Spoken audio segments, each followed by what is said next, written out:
Hello everybody, welcome to my channel. My name is Skura, also known as Islands in Front, and today we have another viewer replay analysis. As you might remember, last time I did Fairies versus Terra, and this time we'll do Fairies versus Mono Red Madness post board. Okay, and as a reminder, you can send me your games as well. I'll happily review them. You can message me on Discord via my public, free, completely free Fae Discord, where we've got over 500 people already. Link below. Yeah, that's the intro. And remember to subscribe to this channel if you want to be up to date with all these videos. So, let's watch the video together, the replay together. Let me use my space bar to pause. So this is the first hand. We see double island, double dispel, blue blast, and ninja. And as always, I highly suggest that you follow along and pause and think what you would do. So, in my opinion, this is a mulligan because this hand does not have any proactive plan. Now, we are on the play, so we must have lost game one. And so, especially on the play, we want to push the advantage. And this hand doesn't do anything. So I think it's a very clear mulligan, although it might be tempting probably because of the reactive cards like Blue Blast. But again, sadly, I think we are just asking to be overrun by the opponent because we neither have a critical mass of answers nor pressure of our own. And we do see a mulligan. Very well done. And we see a hand of Blast, Ninja, double one drop, double off one mind. And in my opinion, this should be a snap keep. Because we've got the Fairy Seer to dig for lands. We've got the Hydroblast as the best possible answer to anything we could see. We've got the Ninja. And if we even have like just all lands off the top, we've got all the gas in the world. So the issue is not having gas, it's the lands. But again, Fairy Seer should help us out with that too. And there is no way we would mulligan this down to 5. And what I would bottom one of the off-one mines. Because again, the hand doesn't lack cards or card advantage. So I would just bottom one of these. So let's see what Sylvic does. They do keep and they do bottom that. Okay. So, turn 1, Fairy Seer, hope for the lands. And we see Counterspell Hacker. And this is interesting. So, on one hand, you could say, I will put Hacker on top. And this way, I have a redraw. On the other hand, if you just bottom the Hacker, you will see the exact same number of cards because you will have that top card available. Okay, so of course we're hoping that there is a land beneath these two cards. So let's assume there is a land. If there is a land, which line is better? Well, so if we draw a Hacker, we could Hacker replace Seer or Hacker hold up Hydroblast. If we bottom both and there is a land, you could play the big ninja, right?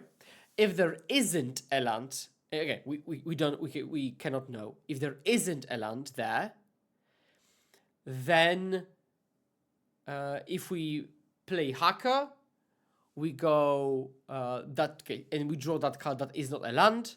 Then on the following turn, we could maybe replay Fairy Seer. And if we don't opt for the land, we draw a non-land next turn. We probably just pass back with Hydroblast and then hope for the land of the top. So it would be easy to draw it out. But I think both lines are reasonable, like both possible lines, both like avenues. And they both have a bit of upside, but neither line punishes you that much, considering that there might or might not be a land on top, like beneath these two. However, we're playing as Mono Red Madness, a deck that has 4 Bolt, probably a couple of Pyroblast post board, and a couple of Lava Darts. So we have to consider that they will go land kill your Seer. And in that case, I really wish I'd bottomed the Hacker.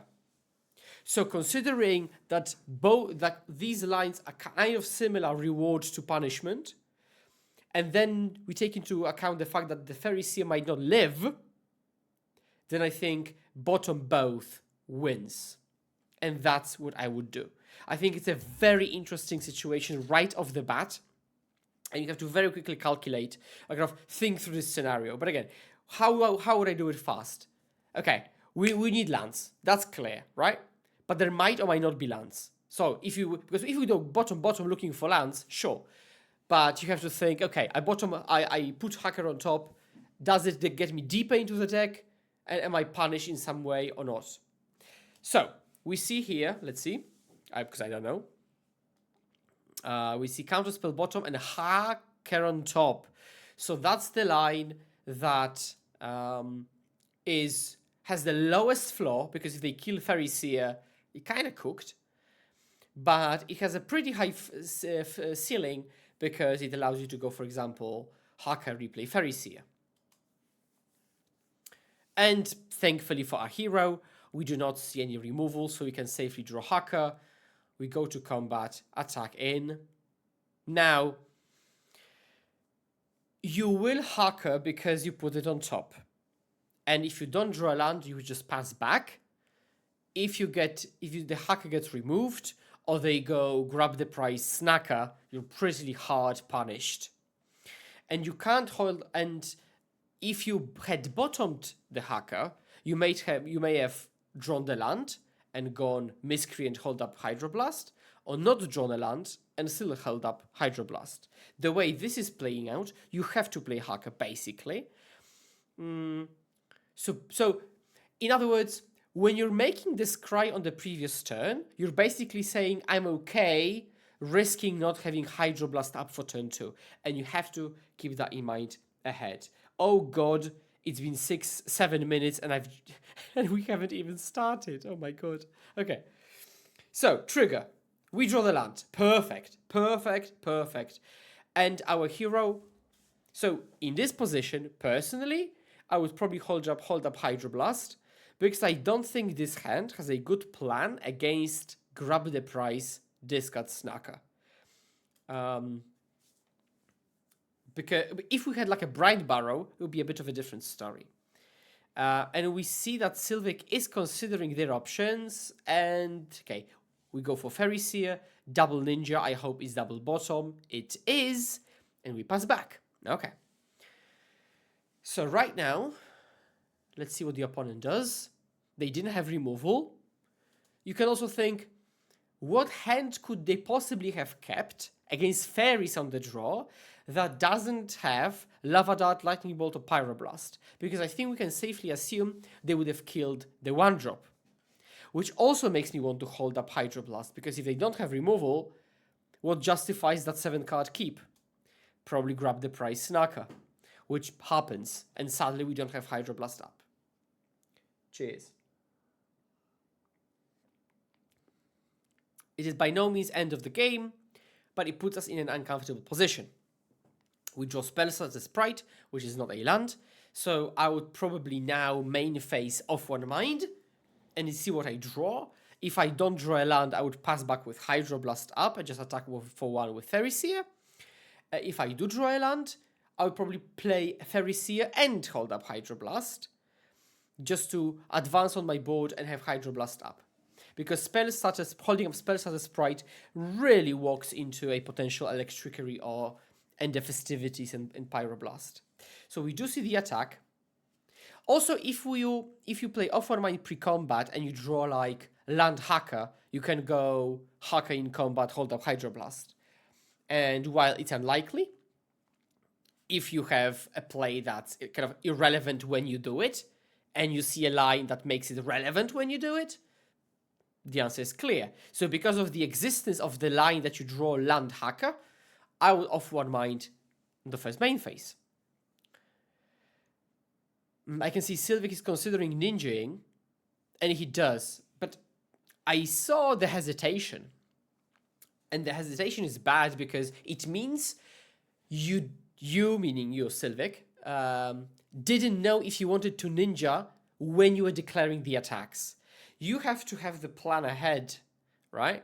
So the moment you begin the main phase, you should know, okay, I'm going to do this, this, and that. Not attack. Actually, well, okay, let's ninja. You have all the time. You can think through the entire turn at the beginning and then execute it. You don't have to think at each step. So you hacker, you ninja, you draw a hacker. Oh, funny. If there is a land on top, my line of one mine would work. So you draw the ninja, and right now, this is your position. You have no interaction. The Hydroblast is stranded in your hand.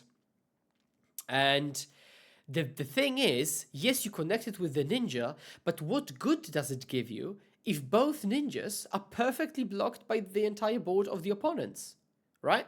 So you're not actually progressing that much. You just basically did 2 mana draw a card, which is a very bad rate, and that's why I wouldn't do so. Contrary to the situation, if you off one mind it, you could have had, another land in play, Flyer still ready on the board, and holding up, a Hydroblast.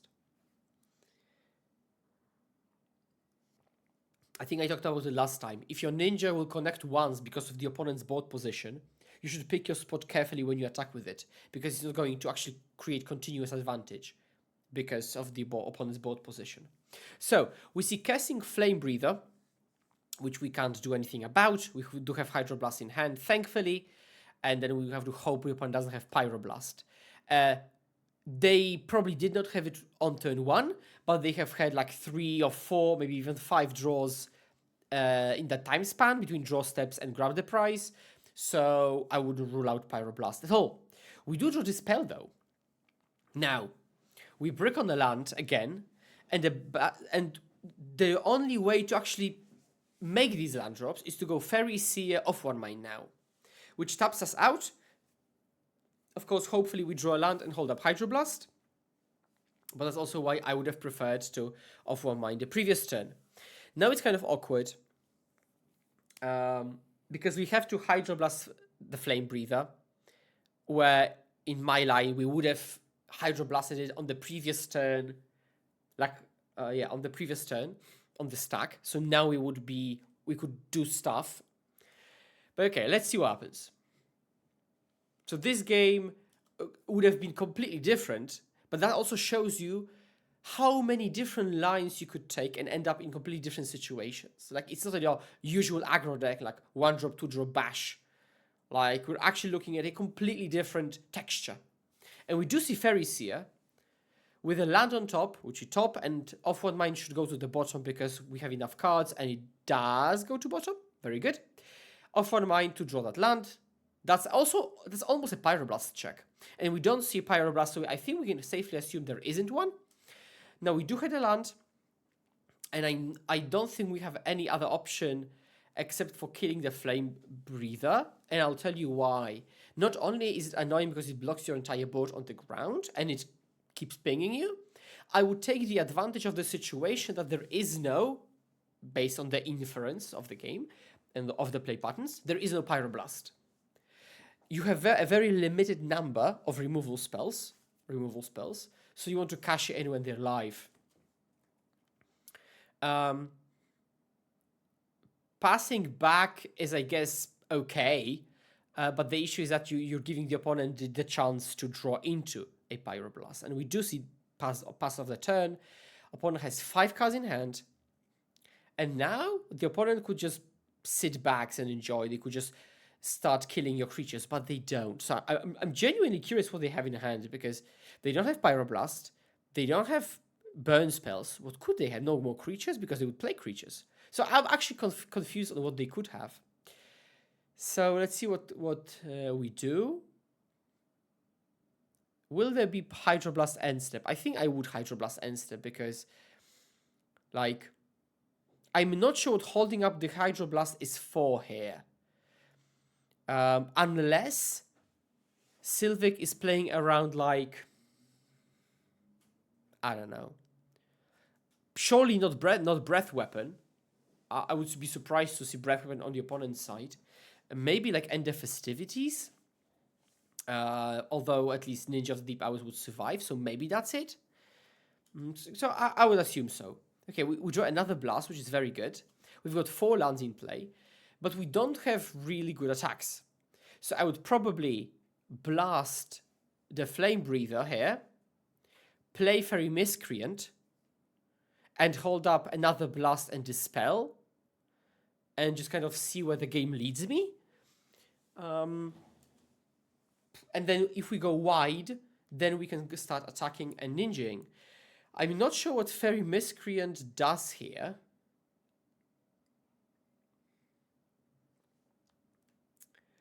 Okay, especially like this, I don't think it makes sense. At least you should blast first, because like this would make sense if you really want spell starter for 3. But like, what would you like spell starter for 3 against? I don't think the argument is Fiery Temper, because the opponent can just kill one of the fairies in response, and the House of Cards just collapses. So I'm really not sure what that Fairy Miscreant first does here. Now opponent goes Demand Answers, which I think should eat a Dispel on our side. And there is a Dispel. Yep. And then, let's see. 2 mana. Demand Answers again, discarding Mountain. So now we know what the opponent had. I'm still surprised not to have seen this earlier. But maybe they just wanted like this turn to tap us out. And we'll see what the potential punishment is. And well, I guess we will see Hydroblast. And that pre-committed Fairy Miscreant adds nothing, but risks us just really suffering from End of Festivities, which I said a turn earlier, I thought we were trying to play against, right? I thought we were trying to play around End of Festivities based on the play patterns. So either I'm wrong with the assessment, or maybe there is some inconsistency with what we play around and when. And I think it makes perfect sense for the opponent to force us with a tap out. Now, yo. This is a very bad attack, I think. Because we're just throwing away 2 ninjas to push in 1 damage. And you're clearing the board in theory, but you might as well wait, I think, for a better opportunity, because the Snacker lands in the graveyard, and then they have... Okay, unless your thought process is, okay, they might actually have in the Festivities, so I'll trade my Hacker out, but then I would just wouldn't attack with the Big Ninja, I think. Because they will obviously block Snacker, Big Ninja, Epicure, Hacker. So I'm not sure I like this, especially as you could just not attack, pass, and then on the next turn attack with everything, or split attack somehow, like for example, just the fairies, force them to block a fairy, then you have Hacker in, and you generate a bit more advantage there. I'm not sure I like this attack at all. They let the Hacker through. We draw 2 cards, we discard one of the lands, like we don't need a 5th land. Okay. So let's see if they were baiting something all along.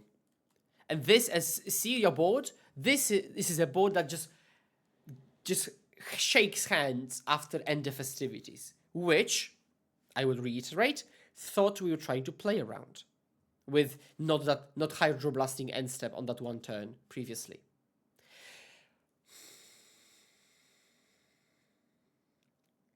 Well,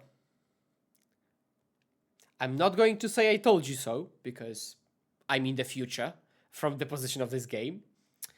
But I'm not really surprised. Now, it's not a game over, because they might not have much. Maybe you'll spell starter something, maybe you'll draw into a Hydroblast. So, you know, let's see, let's wait and see. They could have blanks. Let's hope they have blanks. I mean, I'm not sure if we Strix end step, although there is an argument for it, because spell starter is like we're digging for Hydroblast. Like that's almost Hydroblast or done. I wouldn't play the land just yet, because you can safely just attack, and there is no reason to play the land first. Because if you attack with Strix, you Hacker the Strix out and you still hold up spell starter. And when that exchange would happen, you would be empty-handed, opponent would know what's up. I see no reason to play the land beforehand, especially if you might just want to cycle it out. Opponent floats mana. They demand answers in response, pitching Fiery Temper. So that's 3, that's 5. That's a lot of damage. We're alive though, but they've joined 2, and we might just die on this stack with the ninjutsu. Hydroblast one time? No, it's a land. So we're just dead to any spell, but technically we can play Strix, pass, and then if they have 3 lands in hand, we're also dead. We would have to flash and spell stutter, which they are forcing us to do, which is very, very well played on their part. And now they finish us off. GG's. Whew, what a game. A lot of decisions and a lot of lines I would have taken differently, which is different from the previous video where I mostly agreed. Here I've been a bit more combative, and I'm curious what you think. You Sylvic, but also you chat, you viewers. What do you think? What do you think? Because when games are easy, they're easy. But here we had to balance, board position, holding up interaction, digging for lands, sequencing, counting ahead. I think it's a very, very good game to show your friends, to watch yourself, and to analyze. Who knows, maybe if I analyzed it on a different day, I would have even different thoughts because of how it went. But yeah, thank you very much for watching, and I think that was pretty educational for all of us. And as I said, you can access my Discord down below. There's also a cheat sheet for my newest list. And in the coming, I think, week-ish, I'll be also updating my big guide, like 30 pages of fairy content before Pop again. Luca, that's the name. Yeah, thank you very much for watching. And as always, please remember to hold my hand and let's pass the turn together. And I will see you next time. Cheers. Boo!